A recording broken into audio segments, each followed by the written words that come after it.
মেয়ের আবদার আর chicken chowmein খাবে, আর বাইরে বৃষ্টি হচ্ছে। ভাবলাম তাহলে চিকেন চাউমিনটা বানিয়েই ফেলি আজ। আর চিকেন চাউমিন বানানোর জন্য সর্বপ্রথম যেটা প্রয়োজন সেটা হচ্ছে অবশ্যই চিকেন। তো আমি চিকেনের সলিড পিসগুলো সেদিন রেখে দিয়েছিলাম, তো আজকে সেটা কাজে লেগে গেল।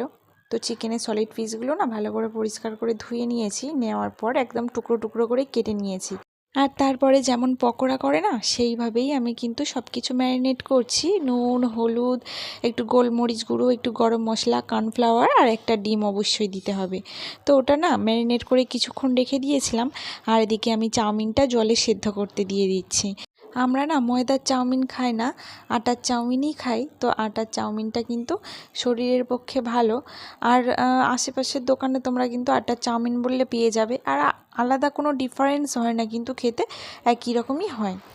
যাই হোক, এদিকে কিন্তু আমার চাউমিনটা সেদ্ধ হয়ে গেছে। আর আমি একটু ঠান্ডা জলে ধুয়ে নিলাম। ঠান্ডা জলে চাউমিনটা ধুয়ে নিলে না মানে জোড়ায় না, আর একদম একদম ঝুরো ঝুরো হয়ে থাকে। আর সঙ্গে একটু তেলও মিশিয়ে রাখলাম।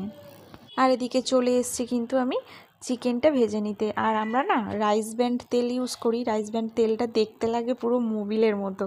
তো অনেকে আমাকে জিজ্ঞাসা করে যে কী তেল ওরকম লাল লাল দেখতে হয়। তাই বললাম ওটা কিন্তু রাইস ব্র্যান্ড তেল। ওই আমার হাজব্যান্ডের হার্টের জন্য ওই রাইস ব্র্যান্ড তেল খেতে বলেছিল, তারপর থেকে রাইস ব্র্যান্ড তেলটাই ব্যবহার করি। যাই হোক, এদিকে আমার পকোড়াগুলো ভাজা হয়ে গেছে, মানে চিকেনগুলো ভেজে নিয়েছি।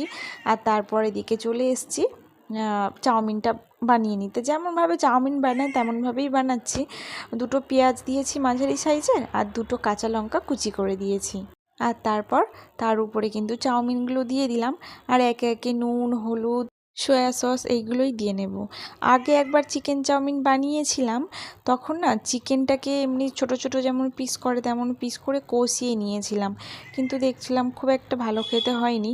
তাই আজকে একটু ভেজে করার চেষ্টা করছি। নুন, হলুদ, টমেটো সস, সয়া সস এগুলো সব দিয়ে মাখিয়ে নেওয়ার পর চিকেনটা উপর থেকে দিয়ে ভালো করে একটু চাউমিনটাকে ভাজা ভাজা করে নেব। কিছুক্ষণ ভাজার পর আমার কিন্তু চাউমিনটা রেডি হয়ে গেছিলো। আর খেতে খুব টেস্টি হয়েছিল। অনেকটা পরিমাণ চাউমিন বানিয়েছি। তো আজকে 3 জনের ডিনার কিন্তু চাউমিন।